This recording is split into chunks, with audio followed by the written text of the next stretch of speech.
Hello there, friends. Usually I put a little bit of a sampler of our show today here at the beginning of the show, but this is such a deep and wide-ranging show. It was really hard to pick one piece that encapsulates it. So in lieu of that introduction, I'm just going to say that we are thrilled to have with us here today Dr. Stephen Bezruchka, University of Washington global health professor and medical doctor of umpteen years, decades. And in our last show with Dr. Bezruchka, we really dove into the social and political factors that create our health, the gestalt that is our health. Today, we're going to dive into specifics about how we got here at the point of this coronavirus global pandemic and what we can do about our social and political factors now to potentially create lasting change in our health for generations moving forward. We are thrilled to be offering this deep dive into the root causes of so much of our health, wellness, illness, and disease.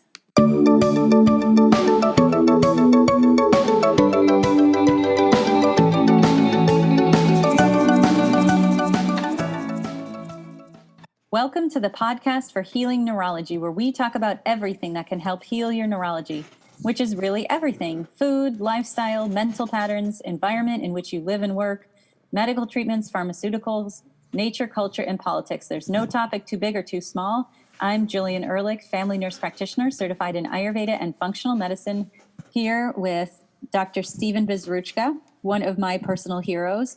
He's been an emergency room physician in the U.S. for 3 decades and spent 10 years in Nepal. He was our guest in our January 2nd release, talking about political and social factors. And he's back today talking about the social and political factors and potential ramifications, and maybe even perhaps an opportunity here with the COVID-19 pandemic. He really is an emergency room physician turned public health renegade, and we're so pleased to have him here today. Thank you so much, Dr. Bezruchka, for being here. Thank you, Jillian, for inviting me. So let's get started with kind of the question on our mind that you and I have been discussing, which is, what is the opportunity here, and how do we want to think about this COVID-19 pandemic? Well, if we think about significant events in our lives, you and I, and pretty well anybody who's going to listen to this, depending on their age, there will be only a fairly small number. And one of them, I think, will be this pandemic. That is, it is disrupting people's lives, certainly in the United States and in many countries around the world, though not all countries. And just as people who are older than me may remember World War II as a major turning point, and we can think of what we learned from that. The invasion of Vietnam, another major turning point in U.S. history. The financial meltdown in 2008 and 9, and now this. Who knows what's in the future, but if we don't learn from this and change the way we operate, and the we is a big we, I think it has to be a global we, we're going to have a lot more opportunities to try and learn our lesson. You know, every illness is there to teach you something. And whether we're infected or not, we have to learn from this or it's going to be repeated. That's the major thing. This is a major impact. It started off in the United States in February as just a news report from China. And our great, glorious leader said it was nothing. And now most people's lives have been disrupted, and they fear. That's a situation that we need to take command of. We, again, being at least the American we and perhaps the global we. And I'm curious if you can elucidate a little bit more about kind of a description of what those lessons are, because, you know, a pandemic is something that we may guess that might happen in the future, but, you know, when it comes, it comes. It's not the illness, the virus itself. What did we have to do with creating it? And what is the lesson to be learned and how we've managed it? What are those lessons? So let's ask the question, why did this viral infection happen? I'm somebody who is always desperately trying to understand root causes of things. Mm-hmm. So we have very seriously destroyed our natural environment. We have cut down forests, we have put garbage all over the world, we have air pollution, we have global climate catastrophe, all is evidence of the harm we're doing to the natural world. One of those things that happened as we destroy forests, forests are those things that we destroyed for food, fodder, fuel, and lumber. So we consume a lot of stuff made out of lumber. We use it as fuel, feed it to animals, and well, there's a lot of food products that come to us from trees. Most of our fruit, for example. Some vegetables. As we're destroying the forest, the other animals find that there's less space for their homes. There's less space for them to live. And so they increasingly live closer and closer to us. If we take the so-called Spanish flu, which I think was thought to begin in Kansas, but we didn't want to call it the Kansas flu, it was thought to originate in fowl. And so as we destroyed habitat, we lived closer and closer to the animals, be they domesticated or wild, that used that habitat. This is happening everywhere in the world. There's no place that is free of this wanton destruction. So in China, as they destroyed habitat, the various wild animals lived closer and closer to people.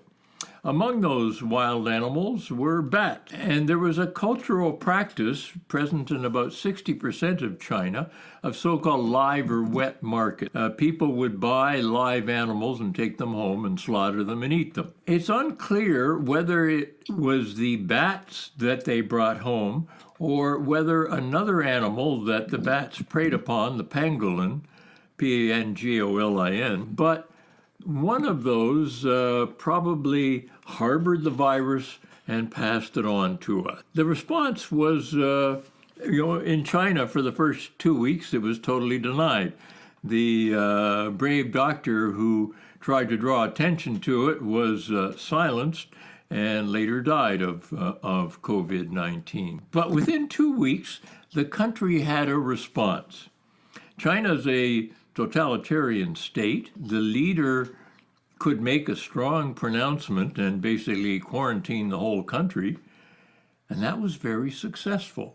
In other words, the infections killed and rose to a peak, and because they were effectively quarantined, declined. Here in the United States, as I said, our glorious leader denied that this was going to be a threat, and a few weeks ago said that he'd been right all along. It was the pandemic that was there, and he was going to lead us into the promised land.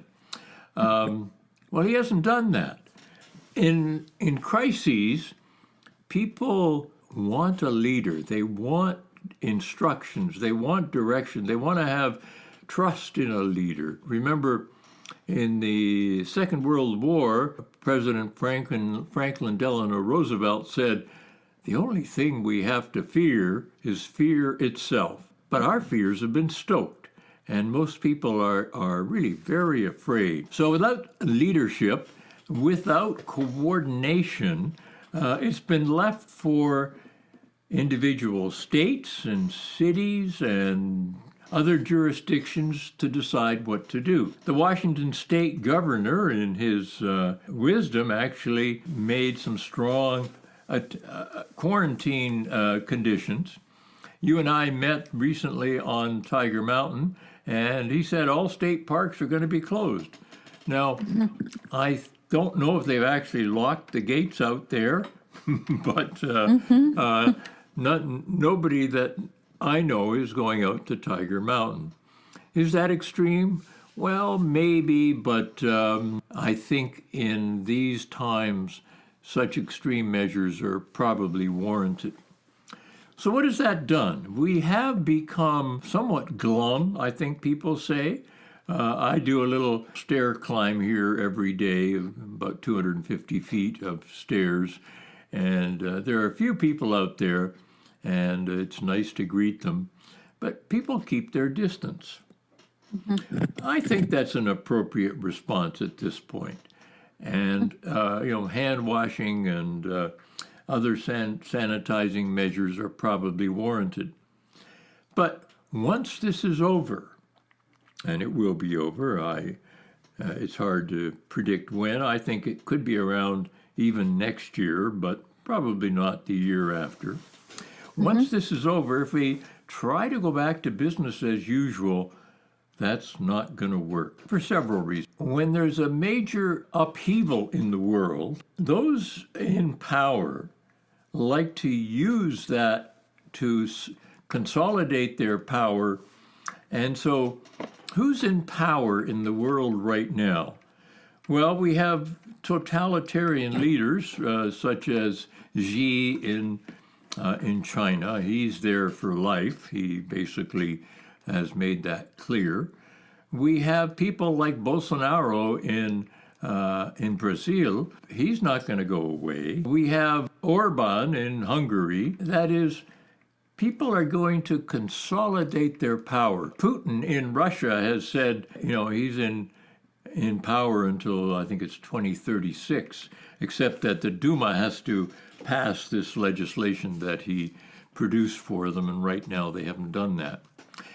It's quite possible that our glorious leader could do the same. It might not be safe to have elections, especially without mail-in ballots, which are available only in a few regions. He could just say, this is too great a problem to have elections. I'm your leader for at least the next term, and who knows after that. This is a situation in the world that is really frightening if we just let events happen. So that's the major lesson.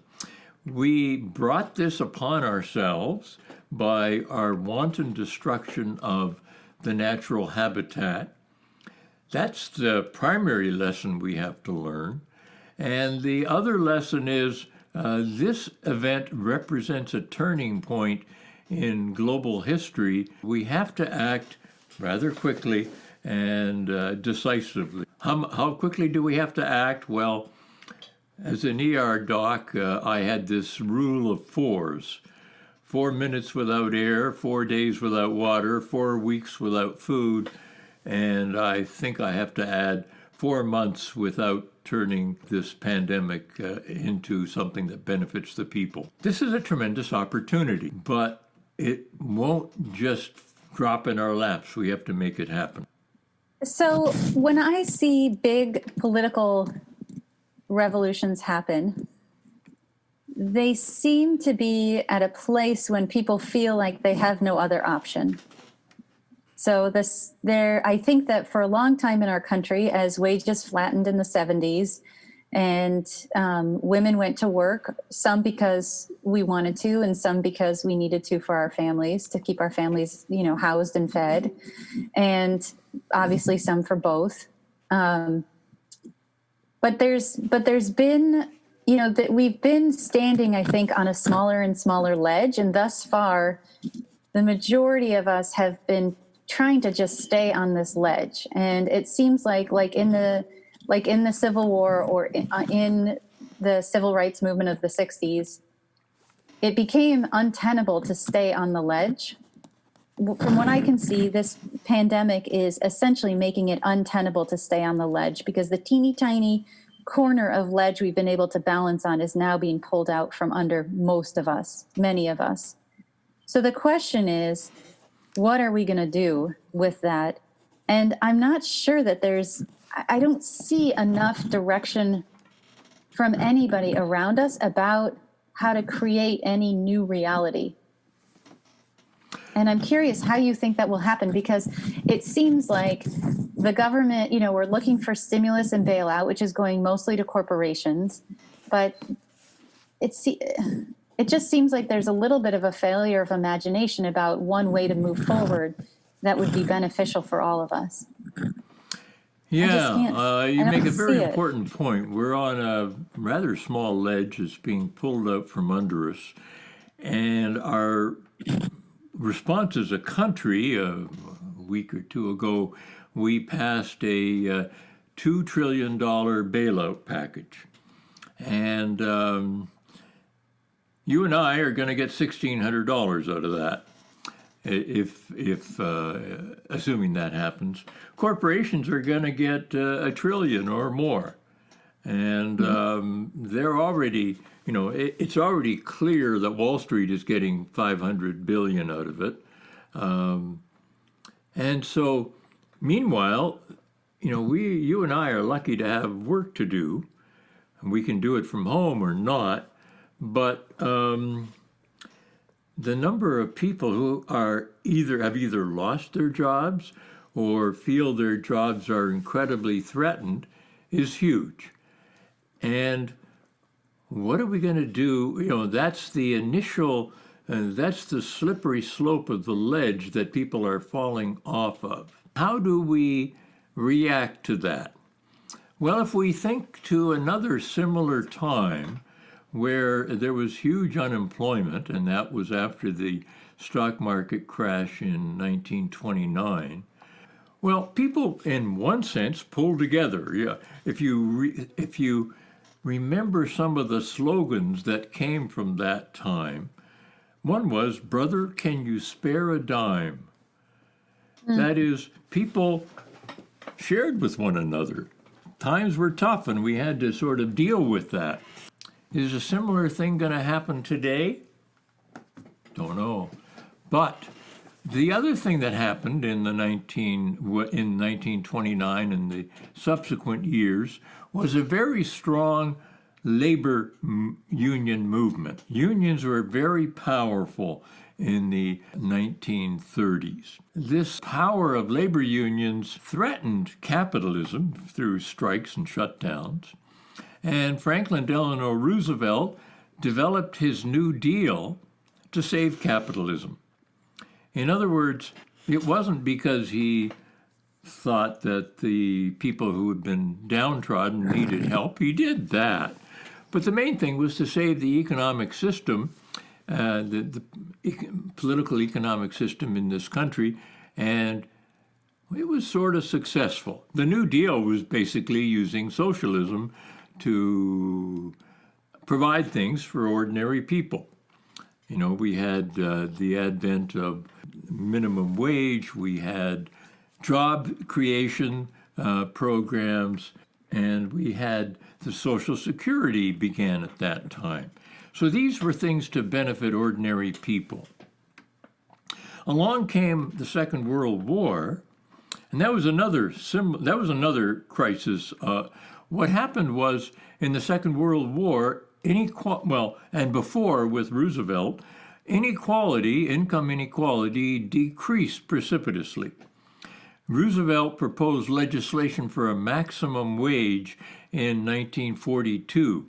I love to show the front page of the New York Times with the headline, "Income Limit Asked by President." And he said nobody should make more than $25,000 a year. That's about $500,000 today, and many of us could live on that if we had to. That didn't pass. He proposed 100% tax on all incomes above $25,000. Only a 94% tax was passed in 1944. Well, in 1946, that was raised from 94 to 96%. So there was essentially a maximum wage in this country back in the 1940s. The highest tax rate. What was the highest was 97%? No, 96% in 1946. In 1950s, that was dropped to 91%. We're talking about the marginal tax rate, the highest rate on income above a certain level. So in the 1950s, it was 91%. It got whittled down to about 70% by the end of the 1960s, and it stayed around there until President Reagan came along and he dropped it to around where it is now, about 38, 39%. That's the highest tax rate. The lowest tax rate has never changed during all this period, been around 20%. So, of course, the gap between the rich and the poor had to grow because of that process, which it did. Another thing that happened in World War II, interesting that you mentioned about the women entering the workforce, suddenly we had to, after we entered the war after Pearl Harbor, we weren't prepared for war. Our economy was, producing stuff for public consumption. Now we had to retool for the war effort. So the whole country was focused on the war effort. Everything from Boeing here in Washington State to various construction projects, building tanks and airplanes and weaponry. And that's where Rosie the Riveter came in. She was the cultural icon of the Second World War. Women entered the workforce and were and felt productive in that role. And at the same time, I think the families did well too.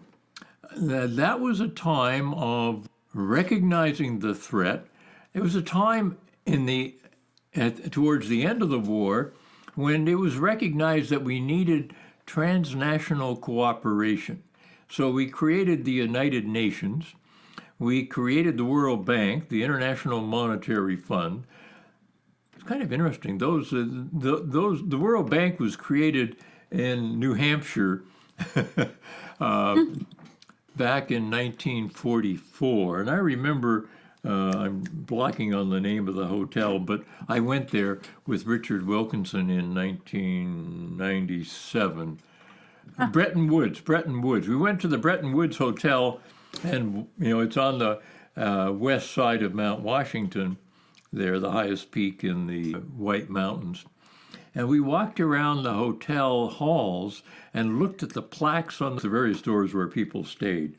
And there was John Maynard Keynes' plaque. So he was a very strong influence in recognizing that the government could have a role by creating jobs and spending money. So that was the Keynesian economic revolution. Governments had a role to play in survival of countries. The United Nations gave not only a voice to the rich countries, but to poor countries too.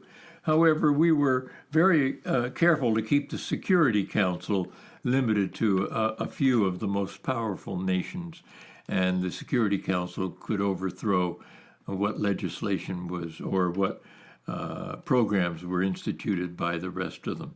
But it was an interesting period. It really was an attempt to recognize that if we don't do things differently, we're going to have a third world war, and it will probably end things for all of us. That was actually the belief, especially with the nuclear issue. So that's been a really important thing, an important development. We suddenly realized we had the capacity to destroy humanity. The planet would survive, but we might not. So what are the major threats right now? Well, the nuclear threat is ever present. And if there isn't national cooperation, India could decide to bomb Pakistan or vice versa. Israel could bomb Iran. Israel, of course, doesn't have nuclear weapons, at least not officially, but that's not true at all. And China, who knows who it's going to bomb. North Korea, of course, everybody's worried about that. So the world, in a sense now, is a powder keg when it comes to nuclear weapons. At the same time, having destroyed the planet, it's heating up, and so global warming is a major threat. There's some talk about, since we're not flying around so much and not buying as many things, that maybe carbon emissions are down a little bit. And that could be what needs to happen after the end of this. We got to keep the carbon emissions low, and that's certainly a possibility. One other thing to consider, in the prelude to the Second World War, there was a rise in Germany of the Third Reich, and a leader who was never really elected, but took control. Of course, I'm referring to Adolf Hitler. If you listen to the rhetoric of what he said at the end of the Weimar Republic in 1932 and the Third Reich in 1933, his language sounds ominously like that of our fearless leader. So that's a very scary thing. So what we need to do, clearly, is to use this pandemic to create a new world order that's going to be there both for all of us, humans, and for non-human animals and the rest of the planet. It is an opportunity that if we pass up, will continue to hurt us. When we talk about a new world order, I've gone to my Rolodex of world orders starts flipping, and I think, not that one, not that one, not that one. And so what we've talked about is we don't exactly know necessarily where we're headed. If we're going to talk about where we've been, I'm wondering if we can talk a little bit about capitalism, what we say that we have now. And can you describe a little bit about what is capitalism? What does capitalism mean? Capitalism is a concept that emerged with the Industrial Revolution, or actually predated it somewhat. So back in the United Kingdom and in some Western European countries, certainly in the 1800s and sooner, the development of the steam engine, the development of other technology allowed surpluses of stuff to be produced.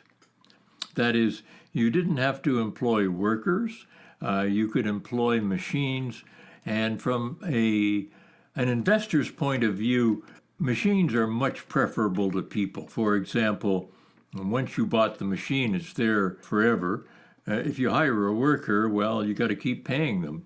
But once you made the initial investment in a machine, all you need to do is some maintenance, which is a big contrast to that of having live workers. Along the way, a Scottish philosopher, Adam Smith, wrote a book called The Wealth of Nations. And in the book, he described some ideas which he's been held to account for that weren't necessarily true, but he basically said there's an invisible hand in society such that if people pursue their individual greed, then it's the best for all of us. His later book, The Theory of Moral Sentiments, he sort of put that on its edge and said, this is a crazy society if we follow the greed is good mentality. Capitalism arose with the idea that, following on Karl Marx's theory of surplus value, if we pay people less than what they're worth, if we buy materials for less than what they cost, and if we take the surplus value of labor and materials and invest it to make more, that's what drives society.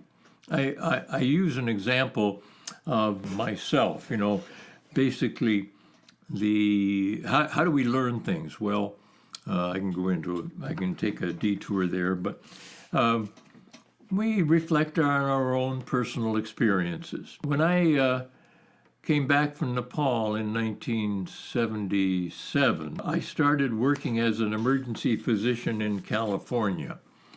And I worked in a hospital in the San Joaquin Valley, in the Central Valley, in a town called Los Baños.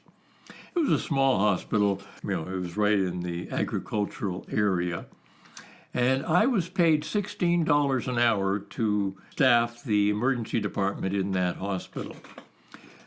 The hospital contract with a company based in San Francisco, which at that time was called EMS, or Emergency Medical Systems, the hospital paid them $50 an hour to the company, and the company paid me $16 to be in the ER, and they pocketed the rest. The company was one of these startups owned by one person. He had over 30 contracts to staff emergency departments in California. The one in Los Baños was rather a smaller one, and he only got $50 out of that. but in some hospitals they got $100 or more and paid the doctors working there more than 16, but certainly less than $50. So for every hour in California in 1977-78, the company, Emergency Medical Systems or EMS, pocketed $1,000 or $2,000 an hour. That is, all they had to do was pay a couple of staff in the office, and the rest of the money the owner, a single person, kept. So as I left the emergency department work in 1978 to come to Seattle, I saw a notice in the San Francisco Chronicle, the newspaper in San Francisco, and it said that this man, I better not give his name, I'm sure he's still around, he had bought a bank in San Francisco. So what does that mean? I was a worker. The surplus value of my labor accrued to this single person, and he had so many other people that fed their surplus value to him, and so he made millions of dollars. And what do you do with that money? Well, a capitalist reinvests it to make more. And what better investment in even today than to buy a bank? That's basically a license to print money. So I was a worker and he was a capitalist. And I think it's important to make this distinction between workers and capitalists. When we talk about capitalism as a system, our focus is on the capital itself, and the capital is the surplus of either goods or money, so products or money.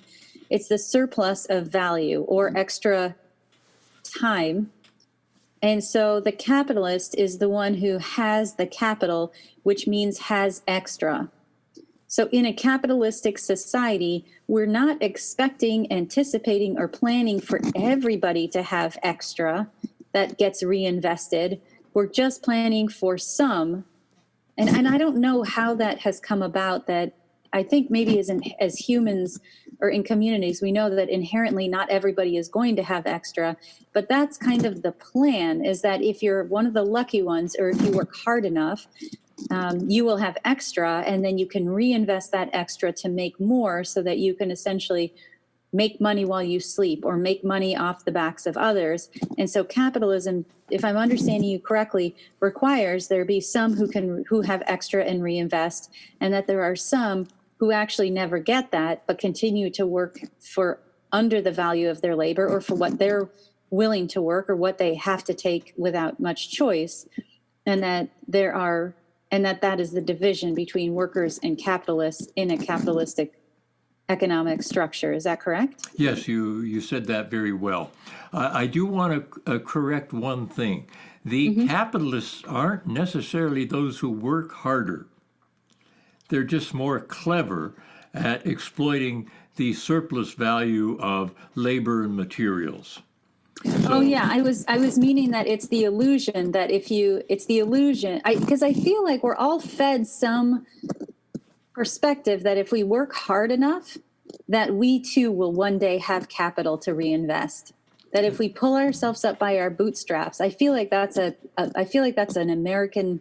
I mean, I want to say an American myth, an American value, that we pull ourselves up by our bootstraps, and that we're independent, and that we're strong, and that we're free thinkers. But the truth is that we are freely given not really any place to belong to, and not really any resource to support us. And so we're kind of free and independent to succeed or fail, and only a few will actually succeed. So certainly there are stories of people, rags to riches story, but that's really, we're all still hoping that rags to riches story will be us, even though we know the percentage of people that actually win the lotto versus how many play the lotto is, you're more likely to be struck by lightning or killed by hail than you are to win the lottery.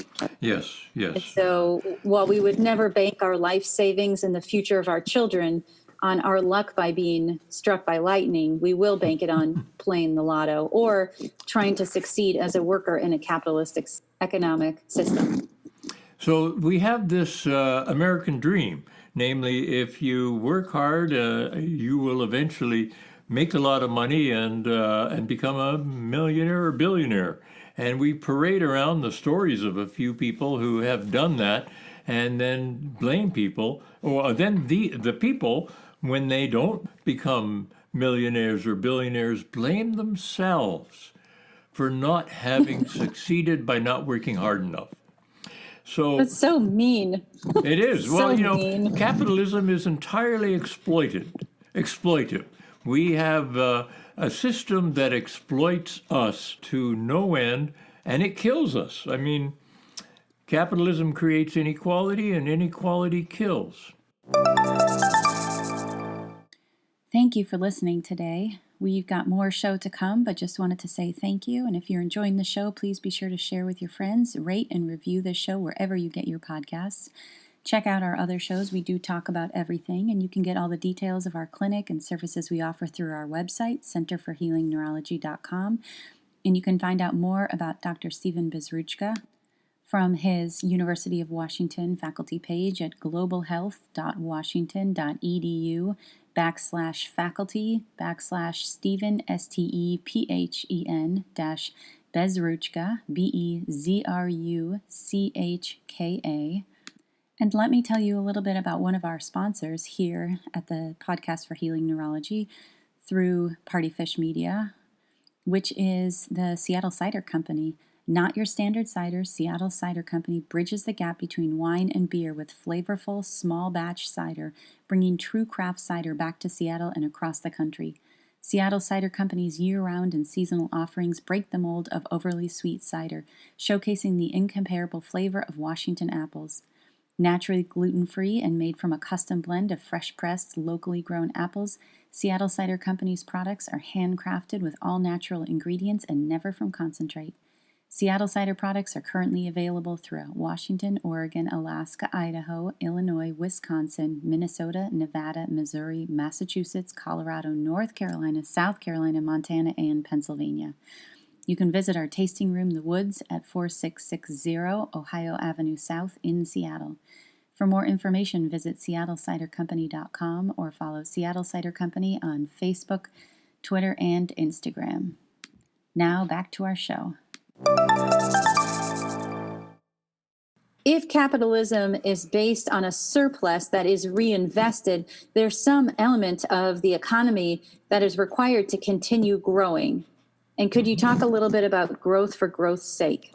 Yes.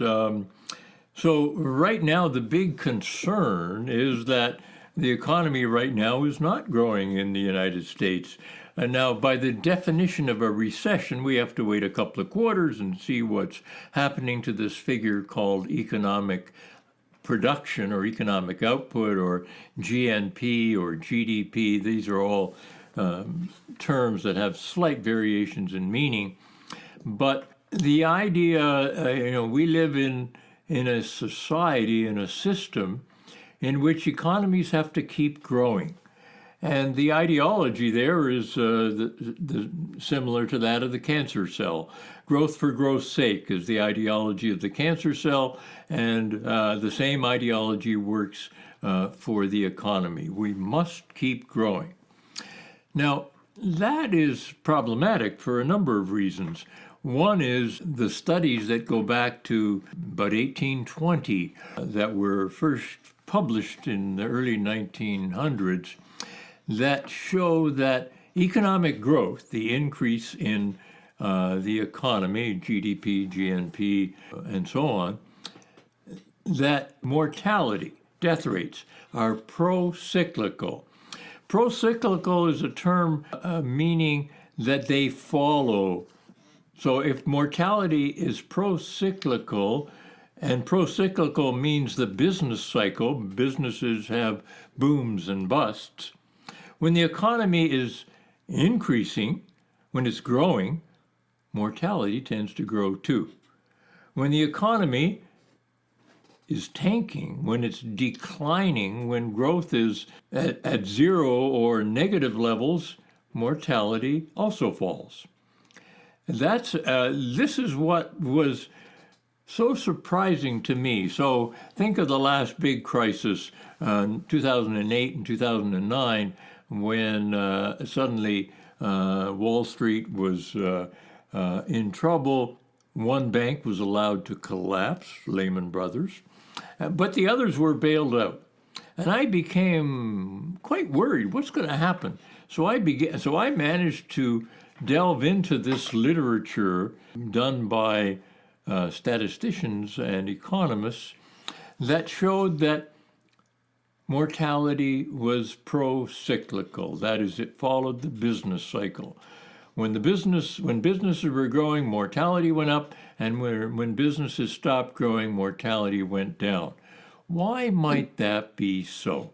What's the intuition behind that? Because this is what is discovered in statistical and epidemiological analyses, and that's, most of us can't make sense of the various methods displayed there. But when the economy is growing, everybody wants to get a chunk of it. So they work harder, they work longer hours, there's more road rage, there's more competition trying to do better than the other person. And what does that mean? Well, that means there's less time for friends and family. You don't see your kids very often. You don't have relationships with other people because you're busy in the workforce trying to make as much as you can. So what happens then, if you look at mortality rates, most mortality rates go up. When the opposite is happening, when the economy is contracting, then you don't have a job maybe, or your work hours have been cut, or you can't, when the economy is growing, you work 2 or 3 jobs to make more money. But when the economy is declining, then you only have one job, you spend more time with your kids, with your friends, with your family. So for most chronic diseases, pretty well all chronic diseases, the death rates go down when the economy is contracting, going down, in recession, depending on the words you use. And like so many things in the last 25 years, boy, it's been an incredible ride because I keep coming into these ideas and I want to try and understand them. And then a good way to understand them is to write something for others. And so I wrote a paper on it, on the pro-cyclical nature of mortality, a review paper. It's actually been one of my most cited publications, and I'm always being asked to update it by other journals, but maybe I will after this is over. Because right now, we're in the middle of this pandemic, and it looks like overall mortality is going down, not up. Yes, we're having more deaths from COVID-19, but the other disease-specific death rates certainly are not increasing, and they appear to be going down, and overall mortality is going down. Now, this is at present unpublished. There's a manuscript out there done by some economics graduate students at Washington University in St. Louis. The charts are not on the web, but there is a website that actually presents their materials. Of course, just because you said you saw it on the web doesn't mean it's true. Nevertheless, I think preliminary data shows that our overall health is improving more now. However, as I said, this isn't true for everywhere. So during economic downturns, suicides go up.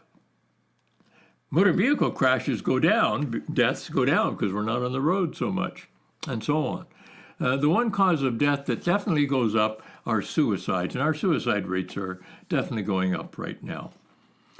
So there's a silver lining in this in this whole thing. It's just that we have to see it. And the idea that mortality is pro-cyclical flies in the face of everything that our society is propagandizing us to believe. I want to go back to the idea that I've been trying to at least put out there. How do you decide if a country is capitalist or not? ask the question, do they privilege capital gains?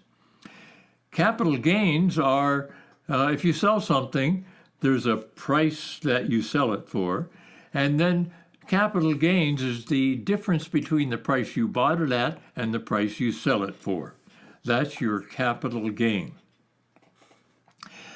The tax rates for capital gains in this country, remember I said the highest tax rate for income is around 38%.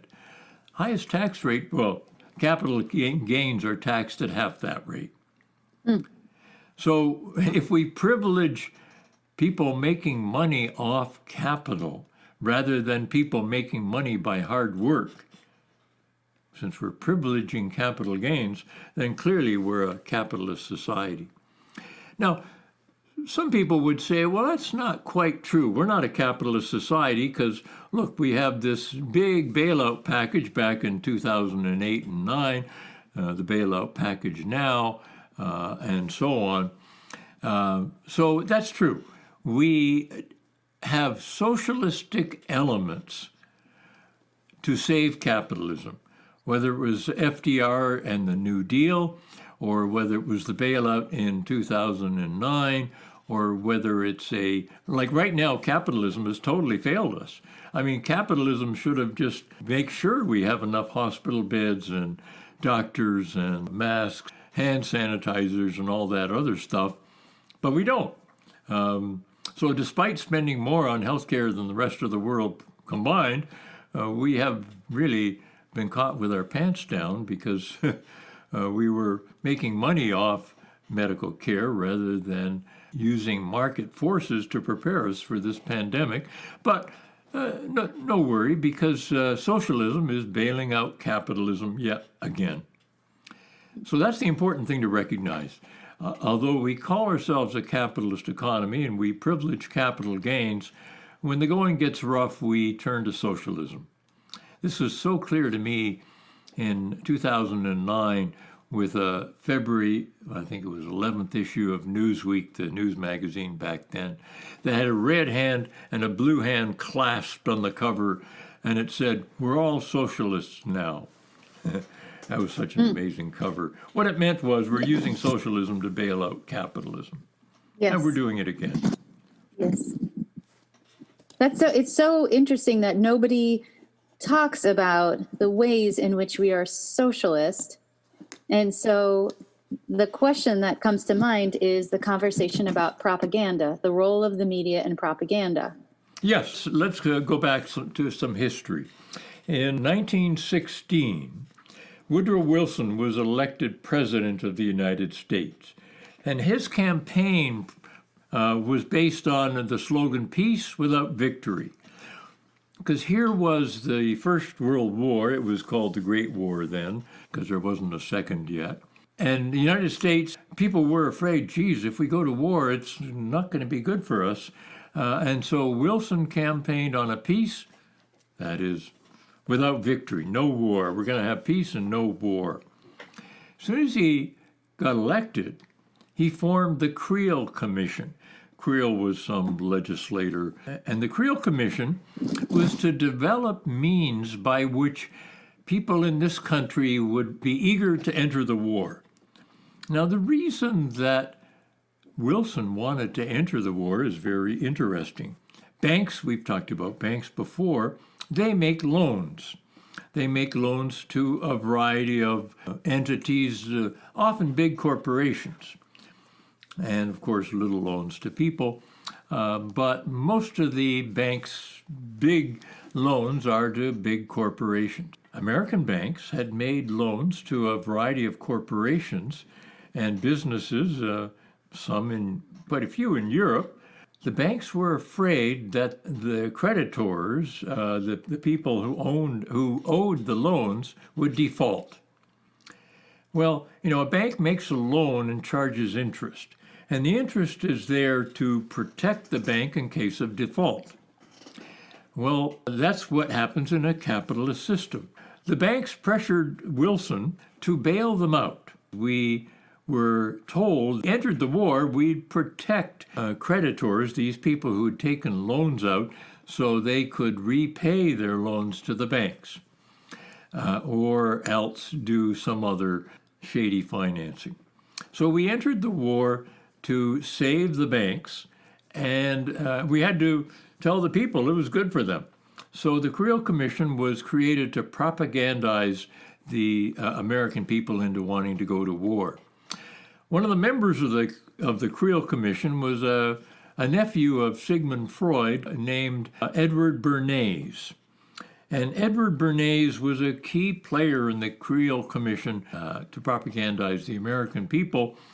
And the term propaganda was not a dirty word then, it was what it was called. And so in 1928, Bernays wrote a book called Propaganda. That was the title of it. The exact language in the first paragraph is the conscious and intelligent manipulation of the organized habits and opinions of the masses is an important element in democratic society. Those who manipulate this unseen mechanism of society constitute an invisible government, which is the true ruling power of our country. Yeah. Then on a few pages later, I'll quote this, quote, "Clearly it is the intelligent minorities which need to make use of propaganda continuously and systematically. In the active proselytizing minorities in whom selfish interests and public interests coincide lie the progress and development of American democracy." And I have a PDF of the whole book, and you can find it on the web if you just search for the title Bernays and Propaganda. And it's not illegal to have a PDF since the copyright has expired. Anyway, Bernays then founded the public relations industry. That was the important thing there. His methods were used by corporations to control the public mind. Ed Herman and Noam Chomsky wrote a very important book, I think it was published in 1992, called Manufacturing Consent. And they lay out the propaganda model. And I'm not gonna go into that now. I mean, I could, but it was published in 1988. The Manufacturing Consent, the political economy of the mass media. They developed what they called the propaganda model. Propagandizing is an important element of American society to make sure that we believe or think in ways that are beneficial to the selfish minorities. So now what we've put together is we've looked at the definition of capitalism of having extra goods, services, or somebody else's time and work and labor in order to reinvest it for somebody else's benefit. We've looked at the reality that socialism has played in our country's economic reality over and over and over. And then we've looked at a little bit about propaganda, how since very early on, it was determined that the intellectual minority, which I will say is not necessarily the intellectual, but I will say the financially well endowed, who has the power and the time to make the finances in the country look the way that will continue to support them, has made extended effort over decades and decades and decades to maintain that. We are recognizing that we are now at a crux. We are now at a turning point because this ledge that we've talked about that has gotten slimmer and slimmer as the pie has been divided up for us, with the majority of us having a smaller and smaller sliver. And now with this global pandemic, we've even been pushed off our tiny ledge. And I think many of us are experiencing this as somewhat of a free fall. And in this free fall, we may actually gain some benefit because we're no longer being pressurized to produce because we can't go to work. And so in that, we can actually find joy in our humanity again, in being with our families, in getting enough sleep, in cooking home meals, in moving our bodies the way we want. Although for many of us, the financial stress and the devastation, addiction, domestic violence, and suicides are up. So in some ways, we see that mortality will go down, and we see in other directions it may increase in certain directions, but that for the whole of us, we may actually do better with in free fall. And what we're trying to do, the point of having this conversation is to recognize and look clearly at which point we find ourselves now. What is the situation we are actually finding ourselves in now? Because I think that there is so much terror that it's hard to see clearly. So if we're going to see the situation clearly and we're going to do something about it, the next question is, what do we do? What do we do with this situation in which we find ourselves? So what do we do? I think at this point we need some solidarity. We need to find people to engage in these ideas and work together. And what do I mean by that? Well, I don't know if I read that poem by Marge Piercy. It's in a book called The Moon is Always Female, published in 1980. So the poem is called The Low Road. What can they do to you? Whatever they want. They can set you up. They can bust you. They can break your fingers. They can burn your brain with electricity, blur you with drugs till you can't walk, can't remember. They can take your child, wall up your lover. They can do anything you can't stop them from doing. How do you stop them? Alone you can fight. You can refuse. You can take what revenge you can, but they roll over you. But two people fighting back to back can cut through a mob. A snake-dancing file can break a cordon. An army can meet an army. Two people can keep each other sane, can give support, conviction, love, massage, hope, sex. Three people are a delegation, a committee, a wedge. With four, you can play bridge and start an organization. With six, you can rent a whole house, eat pie for dinner with no seconds, and hold a fundraising party. A dozen make a demonstration. 100 fill a hall. 1,000 have solidarity in your own newsletter. 10,000 power and your own paper. 100,000 your own media. 10 million your own country. It goes on one at a time.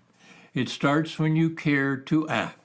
It starts when you do it again after they said no. It starts when you mean we and know who you mean, and each day you mean one more. God, that's great. We have to act together. Ralph Nader, who's one of my heroes, who's still incredibly active and sharp, said, if we had 1% of the population behind us, we can make the changes needed. Got to agree on what the changes are, but you don't need the whole country behind you.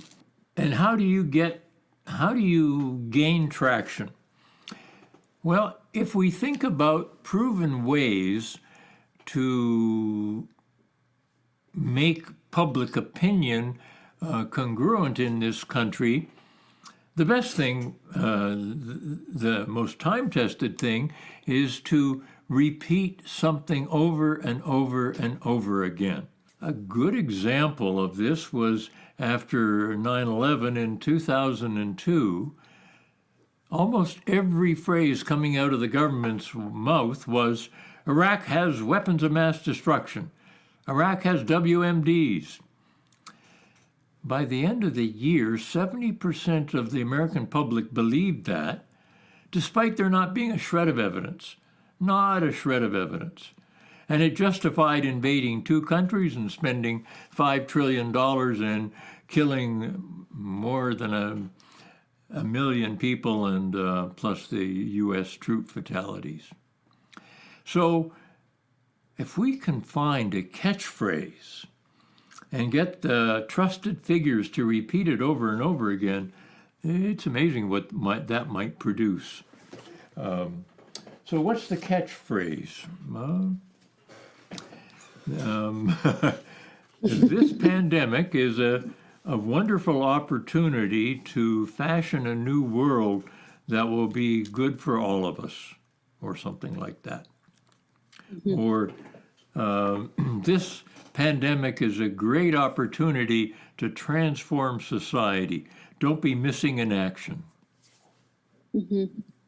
I mean, you can come up with these, but that's how we get American people to believe something. Repeat it over and over and over again. My friend from 1962 in college, that's a long time ago, then they came down from Vancouver to visit us. They brought 2 hats. They were blue, and the lettering on the front of them was "Make America Equal Again." I wore that today on my stair climb. I always do. So we need some, maybe that's the catchphrase, or "Make America Healthy Again." Well, it is, anyway. We have to work together to craft a phrase that's going to be meaningful, that we want to spread about. When I do talks and I talk about inequality, I sometimes have the audience, repeat some statement like that over and over again, and then tell them to go out and broadcast it. But I haven't come up with the right statement yet for this situation. One of the things that we have to be sensitive to, you and I are privileged. We're not worried about the future economically. We're hoping we don't contract the virus. But at the same time, there are large numbers of people who are very, very vulnerable. And if you tell them that we have to organize and work together for a future, a few years down the line, they're worried that they can't pay today's bills. If they don't want to go to the hospital for fear that they'll get a big bill. What's happening is that hospital salaries are being cut because the only thing that is guaranteed payment for is COVID-19. And other things, we're not sure who's going to pick up the tab. Probably not the insurance companies. I don't know. Let me not speculate there. We have to recognize that most people feel terribly insecure, terribly afraid, and have no fallback resources. This includes our huge unhoused population. We're talking about putting them into public places and giving them some housing. That's a very lame solution. We shouldn't have had this situation in the first place. But you probably don't want me to go there at this point. But we have to be sensitive to the needs of so many people, and we have to recognize how afraid they are. Well, that's another method of controlling people, make them afraid. The Roman emperor, I forget his name, but he said a couple of thousand years ago, "Oderant dim metutant." Let them hate so long as they fear. So creating fear in a society is a very important way to control people. And there's a big dose of fear out there. Once again, I want to remind you that we are here with Dr. Stephen Bezruchka, who is a medical doctor and now in the Global Health Department at University of Washington. If you are enjoying this deep dive, please be sure to share with your friends and rate and review this show wherever you get your podcasts.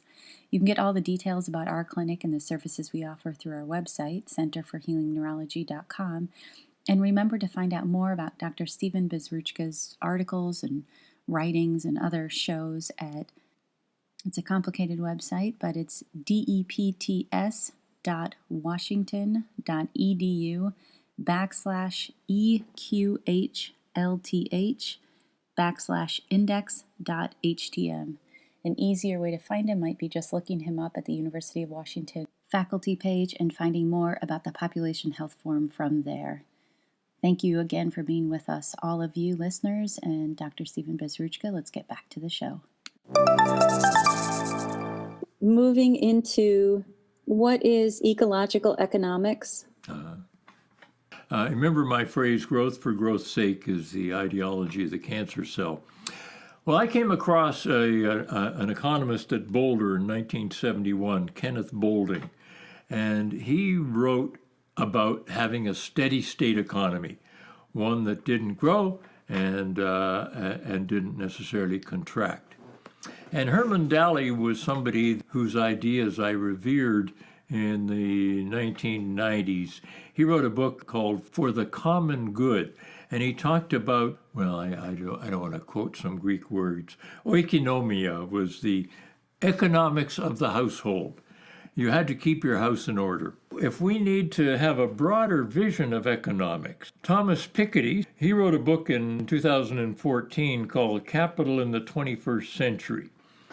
And it was about almost a 700-page tome, published, as just a thick book on economics. And surprisingly, it sold 2.5 million copies. And its basic message was that one equation, R is greater than G. The rate of return on capital, that's R, rate of return, is greater than G, the growth of the economy. So those who have capital and see it increase will do better than anything the economy can do. The book really helped me understand a lot of things happening in the world. I don't want to go there right now unless you want me to. But he's come out with a new book called, it's 1,100 pages, called Capital and Ideology. He basically historically looks at the various ideologies around the world, beginning with, I'm in the first part of the book in which he's focusing on France. He's put all the charts in the book in color on the internet for nothing. It's quite amazing. If you search, I think it's Piketty Capital, and it's in a French website. You can find the book, and then you can click on a PDF of all the graphs in the book. And just today came across, he was going to give a talk at NYU this month, but of course he's not coming over from Paris. And so he posted the slides somewhere, and so that gives you a good sense of what he's going to say. He's a humble man. He recognizes the limitations of economics. And just to do that, I'm going to actually, I want to quote from the book. I'm away from the microphone. But he talks about economics, page 32. There is one great advantage to being an academic economist in France. Here, economists are not highly respected in the academic and intellectual world or by political and financial elites. Hence, they must set aside their contempt for other disciplines and their absurd claim to greater scientific legitimacy, despite the fact that they know almost nothing about anything. The remarkable thing about the guy is he answers emails. Really? It has a lot of historical elements about France's economy before the French Revolution in 1789. Society was composed of three people, the nobility, the clergy, and the third estate. Third estate was the rest of us, the masses. And so I think that's an important concept. He then goes on to talk about capitalism, how society changed after 1789 and the French Revolution. He goes on to talk about what he would like to see for the future, which is something he calls participatory socialism. So that's where he's headed. Not a bad idea. That's a nice description for a type of government, participatory socialism, that we share what we have based on how we choose with our participation. I mean, the idea, participatory socialism, is kind of the idea behind democracy. Of the people, by the people, for the people. It's just that democracy under capitalism really prioritizes the capitalists. They make the decisions because they have the extra time, money, and capacity, resource. Yep. The key thing to recognize there is we may have democracy in the outside of the workplace. We have no democracy in the workplace. Workers have no control over the businesses that they work at. I worked in the ER at Los Baños, and I was just a worker. I had no control over what went on. The person with all the control was the guy who directed the company in San Francisco. Suppose we had democracy at work. This is not a totally insane idea. Suppose workers owned the businesses. Suppose workers controlled the business, or at least had a say. You know, the Pike Place market in Seattle is quite famous for it. And when you go there, the first place you reach from going down Pike Street is the fish market. And that's where they throw the fish. Well, the owner of that decided he'd had enough of the business, made enough money, and so the workers bought it from him. So 5 people who were workers at the fish market where they throw the fish, they now own their own company. So they're working for themselves. So that's an example of democracy at work. They can decide how to run the company. In Germany, any corporation of any size has to have a third or a half of the members of the board of directors be employees, not representatives of employees, actual employees.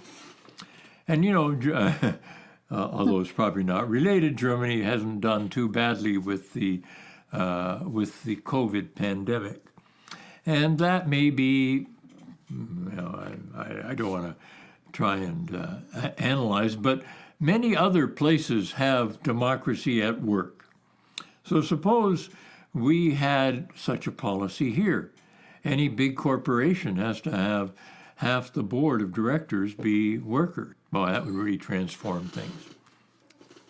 So that's an interesting idea. So we theoretically have, when we think about our 3 or 4 kind of places that we exist, one is at the government level, the local, the state, the county, the national level, and we theoretically do have a democracy, although often it's not functional. Like if you can't leave your home to submit a ballot, and you're not allowed to extend the time for mail-in ballots that you haven't received yet, then it's hard to argue it's a full democracy.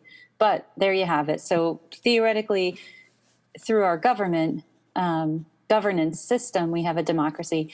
The second place would be where we work. And so thinking about how to institute democracies in the places that we work, or in essentially starting businesses or kindling businesses or patronizing businesses that have democracies that are run collaboratively, collectively.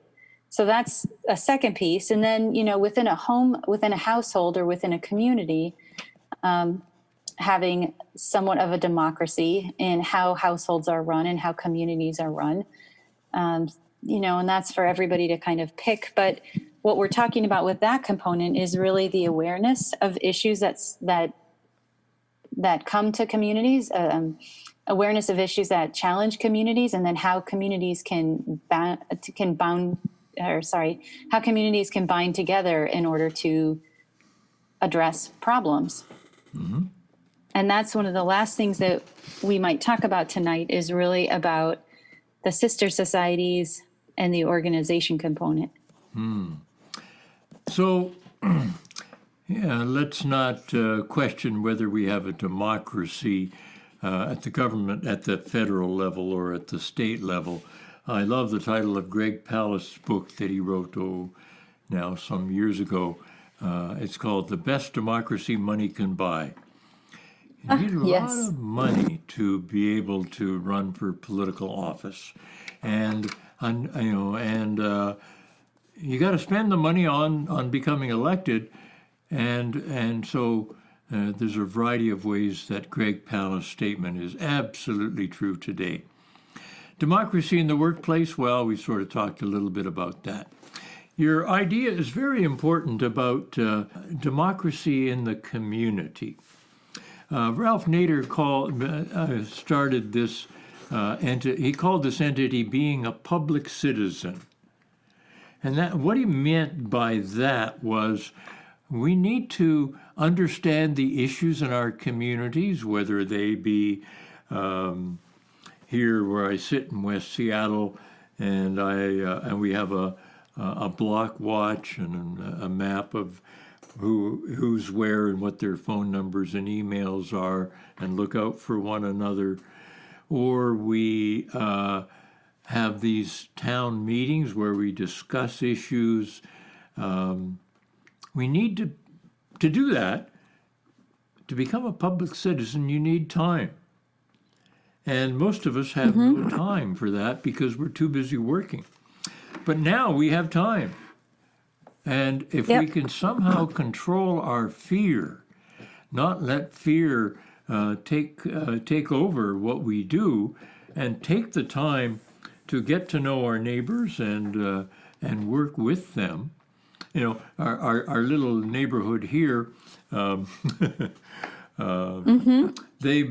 been circulating little humorous stories at this time, and one of them was a bunch of cartoons. It's very difficult now with the self-imposed quarantine. You're around people that you normally can escape from. I don't remember if I mentioned that there may be more child abuse now because kids are at home and the parents don't get some rest from them. And another thing is mother and father or husband and wife or a pair of partners are together all the time. And that creates tension. I first became aware of this some years ago when I wrote a travel medicine book. It was called The Pocket Doctor, Your Guide to Healthy Traveling or something. One of the things that travel does is you take two people who manage to live apart most of the day, and suddenly they're together 24 hours a day, and sparks can fly. So I had a whole section on keeping sane in this. Anyway, the cartoon that was sent around, it's got a woman there sitting, and it says, responses to quarantine, I'm knitting him a scarf. And what she's doing is fashioning a hangman's rope. Yes. I love that. I mean, that's what happens. You're stuck with this person all the time, and what are you going to do? Yep. So, sister societies. If we think about a major event around the founding of this country, 1776 and all that, the country was founded by people escaping aristocracy and wanting freedom to pursue their religions and stuff like that. And they formed a slave society because slavery is an essential element of exploiting others. You remember I said, you invest in machines because you don't have to maintenance is really cheap. Well, slaves are similar. When a slave gets sick, they just die, and you buy another one at an auction for very little, and so on. So this country had slavery, and men. It was a patriarchy, as today men had all the power. And a bunch of women in New England said, there's two things we don't like. One is we don't have the vote, and the other is slavery. And they said, well, the really critical thing is slavery. So they formed little groups to go around to communities and talk about the ill effects of slavery and how we had to get rid of it. This was in the late 1700s, not long after the founding of the country. And they formed what were called sister societies. And their goal was to go around their communities and talk about these issues.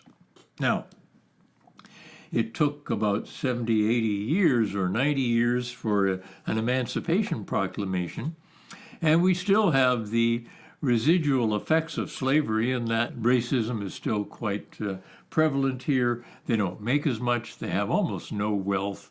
So we still have the ill effects of slavery despite the civil rights movement. But nevertheless, these women got together and made it their task to inform the public about these issues. So Notice sister societies. Men are not. Men are probably less likely to form a brotherhood, but maybe. And so, what is it that we should do now? How do we approach all these different options, all these different ideas, all these different ideologies, all these different economic and financial structures and governance structures and community structures? What do we do? Well, it's very complex because, yeah, all these things that you just mentioned. There's a lot to do. There's a lot to do, and you can only do so much. You got to recognize that. So do what you love, do what you or enjoy, do what you have skills at, and do what you can do for a long time without being paid for it. So for me, I'm teaching these online courses. I'm producing these talks for alternative radio. Yesterday, I became overwhelmed. I realized that just the amount of information out there was overwhelming me. As E.O. Wilson, the entomologist, said, we're drowning in information but lacking in wisdom. Yes. So I felt pretty wiped out by the end of yesterday. It was also teaching my class. So today I decided to only look at a couple of things in the paper. I'm not looking at all the details on the internet. I've been asked to prepare another talk for alternative radio, and so I'm sort of putting a bunch of things into an outlining program. And at some point when I feel ready, I'll try and integrate those into a more polished talk. Something that, what can we do? We should consider is, are you like a fox or are you like a hedgehog? So hedgehogs know one thing really, really, really well. Foxes know quite a few things, but not perfectly. We've got to become foxes. We've got to spread our interest and ideas and learning across many fields. When I think about understanding population health, I've had to become an economist, a political historian. I've had to become an anthropologist. I've had to become an epidemiologist, and many other disciplines I've had to sort of dabble in to get at the key materials that I need to understand society and my role in it. So I urge people to become foxes. Understand that there's a lot of things out there and you can't get to know them all really, really well. So pick a few and get to know them fairly well and build on that. I love having these conversations with you, and I love that we're putting them out there. In terms of integrating all of these wide-ranging ideas, what we've come back to is to do what you love, do what you like, to do what you've got skills at, and to do what you can do for an extended period without much financial reward. Mm-hmm. And certainly many of us are in a situation where we are now, our daily timing has changed. Not all of us. And for a lot of us, if we're trying to work from home and take care of children, then we may be even more exhausted than before. But I think that forming sister societies or brotherhoods, finding each other in our communities, increasing our awareness of what the reality of our country and our political history and our economic history and our economic current reality is, raising awareness, number one, building connection, number two, figuring out how we can participate, number three, and then coming together as in that Marge Piercy poem in order to make lasting change that serves all of us would be the fourth task. So we've got some work set out for us. You put it very well. Thank you. You've put it very, very well. I'm only repeating what you've said. That's flattery. It's true. It's true. It's true. It's amazing. Your grasp of the integration of the history is phenomenal because it paints a picture that now, with your markers in place, with your milestones, it's so obvious. It's drawing pictures that you can see what's happened. This has not, the development of our country, especially in the last, I would say, 100 years, is, or 150 years, but really coalescing since World War I, is is very much as you've described it today. This is the political and the financial economic system that we've ended up with has not been an accident and has not been for lack of direction. It's just been one particular flavor of direction that Bernays put it very well. The intellectual minorities, as he called it, or the rich minorities are leading everybody else for their gain. And I'm hesitant to say that because, this podcast reaches people of all political flavors. And I don't want people to feel alienated. Well put, yes. So we'll stop here today then for now. There's lots more to talk about, and we can continue this conversation through our Facebook, Instagram, and Twitter accounts. You can get more information about and from us on our website, centerforhealingneurology.com, or even better, come see us in person at our Seattle clinic. We are currently open and seeing patients, as well as doing telemedicine remote visits. Please be sure to share this show with your friends, and we welcome your rating and reviews wherever you get your podcasts. Find more of Dr. Stephen Bezruchka's writings and musings at depts.washington.edu/EQHLTH/index.htm. And we'll be putting out some of his writings as well because they are so fantastic and insightful. Thank you, everybody, and have a wonderful day. See you next time.